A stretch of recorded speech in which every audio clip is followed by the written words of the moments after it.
Hello, Seawolves, and welcome back to this week's edition of the Stony Brook Media Group. I'm Joshua Lee. And I'm Anthony O'Brien. New York City Mayor Eric Adams is being indicted on charges of bribery and fraud. He is accused of accepting around $100,000 worth of international travel and entertainment from Turkish business people and seeking illegal campaign contributions from foreign interests. Charges date back to 2014 when he was Brooklyn Borough President. Pleading not guilty to all charges, Adams faces imprisonment if he is convicted. His lawyers have asked the federal judge to dismiss a bribery charge, claiming that the charges did not fit the federal definition of bribery. New York State Governor Kathy Hochul, who has the power to remove Adams from office, said she is monitoring the situation. Hurricane season is still in full swing as the southeast United States is recovering from Hurricane Helene's destruction. The Category 4 storm has made landfall on Florida's Gulf Coast on September 26th and continues its outpouring of wind and rain onto Tennessee, amassing a death toll of over 200 people. North Carolina in particular was hit the hardest, with the storm severely damaging the state's water and fuel supplies, while flooding destroyed numerous towns. Relief efforts are underway, with the Biden-Harris administration providing more than $20 million in relief funding and deploying up to 1,000 soldiers to assist those affected by the storm. For more in-depth information about the hurricane, let's hear from Stamatia Katsaros. My name is Stamatia Katsaros. Behind me, you can see some of the aftermath of one of the worst hurricanes in United States history. While some compare this storm to Hurricane Katrina, Hurricane Helene leaves behind a trail of devastation. Hundreds of people in Florida, Georgia, and the Carolinas are left without homes, water, and cell phones to contact help. Landslides and major wind gusts have destroyed main roads and knocked down cell towers, making it harder to free those stuck in mudslides or stuck in what's left of their homes. As you can see behind me, Asheville, North Carolina is one of the many towns that is now on the road to rebuilding. We aren't out of the woods just yet, as sea surface temperatures in the Atlantic and the Gulf of Mexico remain warm, so the possibilities of more storms like Helene is still there. Now let's hear from Miriam Gergis for the latest international news. This Monday marks the one-year anniversary since Hamas launched a surprise attack against Israel, killing more than 1,400 people and taking approximately 200 hostages. In response to the attack, Prime Minister Benjamin Netanyahu declared Israel at a state of war, leading to the prolonged conflict in Gaza, according to United Nations. Over the past year, 500,000 Palestinians have fled their homes, with thousands of people killed and injured. International efforts to have a ceasefire have so far been unsuccessful as both sides remain locked in a cycle of violence. On Friday, September 27th, Hezbollah leader Hassan Nasrallah was assassinated at the age of 64 in a heavy Israeli airstrike south of Beirut. Israeli sources said that Nasrallah was the primary target of the attack. The airstrikes follow a series of Israeli military operations aimed at eliminating key Hezbollah figures, including several founding members of the organization, which emerged in the early 1980s in response to Israeli occupation of southern Lebanon. Now, Israeli military unleashed an intense campaign against an underground bunker near Beirut to target Hasham Sahedini, a cousin and the presumed successor of the assassinated Nasrallah. Now let's turn to Sky Crabtree with political news.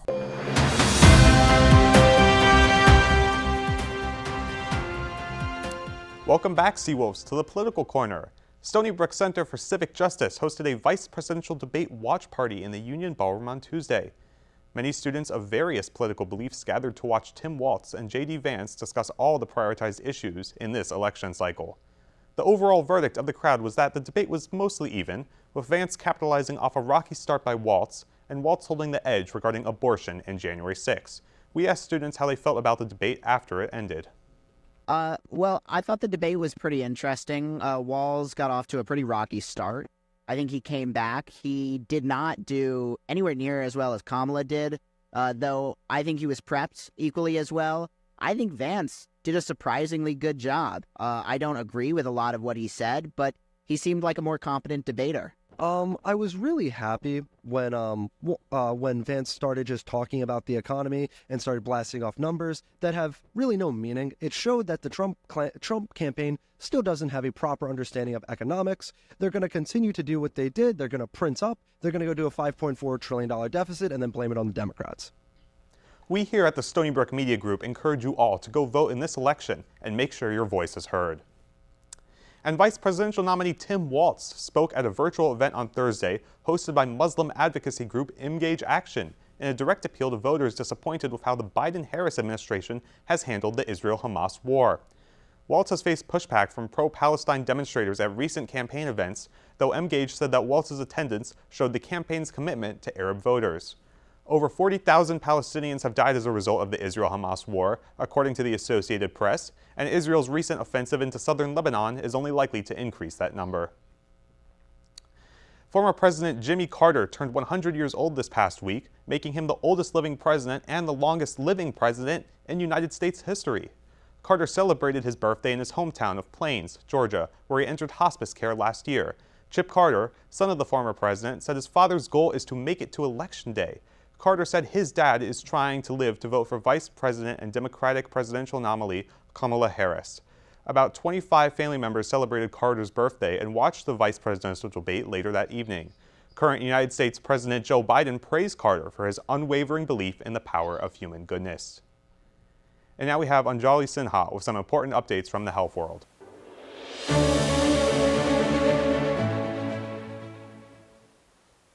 California state has now banned private universities from giving special consideration to applicants who have connections to these institutions, a practice commonly known as legacy admissions.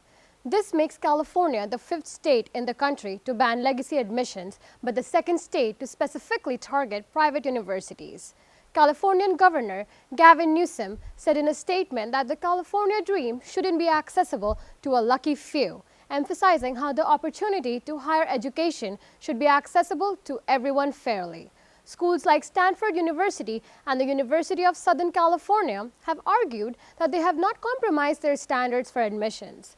The bill signed in by Newsom will go into effect starting in the fall of 2025. October is Breast Cancer Awareness Month, a time dedicated to raising awareness and supporting those affected by the disease. Communities nationwide are organizing events to educate the public about early detection, treatment option, and the importance of regular screenings. Buildings adorn pink ribbons as well as many wear pink clothing to show their solidarity. This year, the Pink Pumpkin campaign is gaining momentum, with many opting to buy and display these vibrant symbols of hope. Local businesses are joining the effort, selling pink pumpkin and donating a portion of proceeds to breast cancer research and support organizations. Events such as pumpkin carving contests and educational seminars are taking place in neighborhoods, encouraging conversation about early detection and treatment options. Rwanda is dealing with its first ever Marburg virus outbreak. It is a rare but deadly hemorrhagic disease similar to Ebola. However, unlike Ebola, Marburg has no known treatment or vaccine. The virus also has a fatality rate of 88%. So far, Rwanda's health ministry has reported that a total of 26 people have gotten sick with the virus, with 8 of them having passed away. There are no cases of the virus in the United, and the risk to Americans with this outbreak is low. Dr. Brian Chirombo, the World Health Organization representative to Rwanda, said that he believes the country has the ability to stop the Marburg virus outbreak very quickly.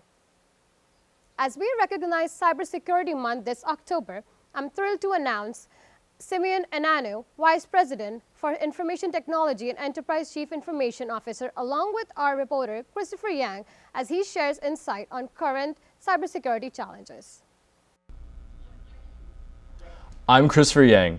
October is Cybersecurity Month, and every year students deal with more dangers in the online world. With me here today is Stony Brook University's Vice President, Chief Information Officer, Simeon Enanu, of how we can keep ourselves technologically safe. Simeon, thank you so much for coming today. First is kind of this question about safe computing practices and how cybersecurity is different than safe computing practices. It is important for us to remember that at least once a year, we in the U.S., we take the month of October to celebrate and to commemorate and to remember how important it is for us to practice safe computing.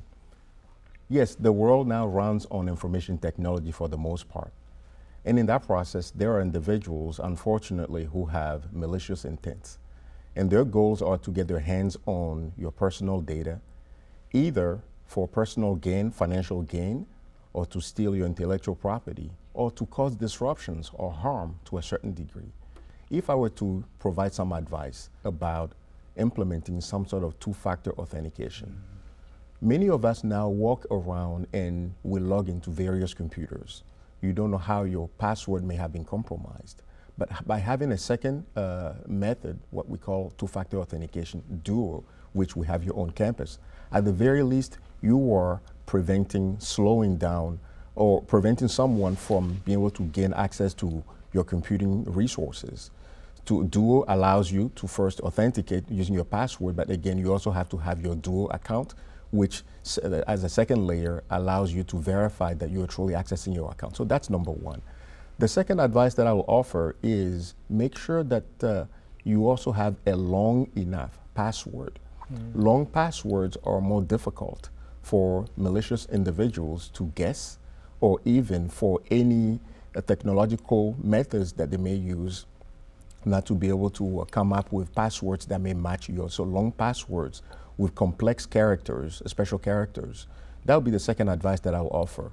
Third advice, make sure that your computers are up to date, properly patched.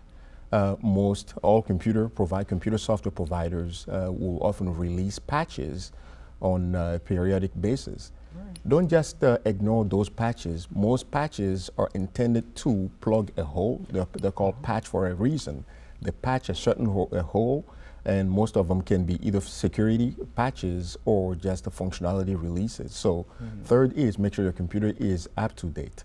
I will also say make sure your computer is properly configured.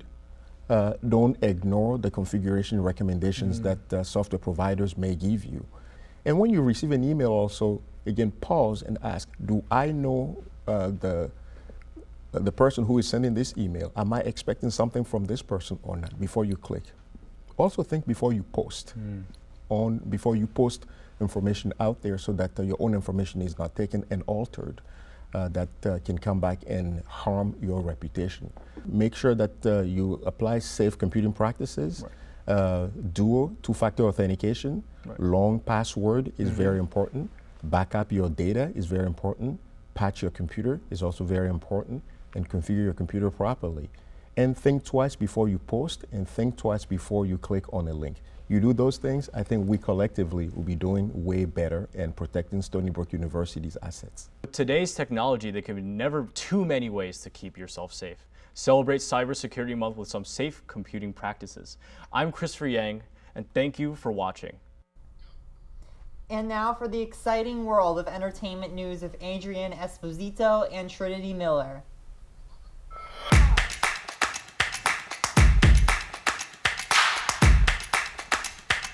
Hi, and welcome to this week's edition of Media Minute, where you get your latest news in entertainment and pop culture. I'm Adrian Esposito. And I'm Trinity Miller. The entertainment world suffered a major loss on September 27th, when Dame Maggie Smith passed away at the age of 89. Smith had a diverse repertoire of work and was perhaps best known for her roles as Violet Crawley in Downton Abbey and as Professor Minerva McGonagall in the Harry Potter film series. She was quite the talent and will be missed by many. Oh my goodness, I'm gonna miss her. No, I'm definitely going to miss her. And you know who else I'm gonna miss? Hoda Kotb. Hoda Kotb made an emotional announcement on September 26, revealing she'll be stepping away from the Today Show in early 2025.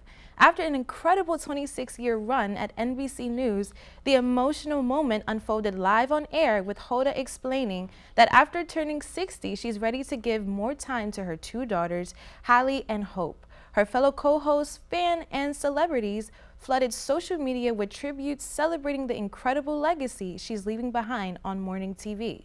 Do you think Hoda will make a guest appearance on SNL? Now that would be a crossover worth watching. Yeah. The 50th season of Saturday Night Live premiered this past weekend on September 28th with host Gene Smart and musical guest Jelly Roll. But they weren't the only special guests on the season premiere.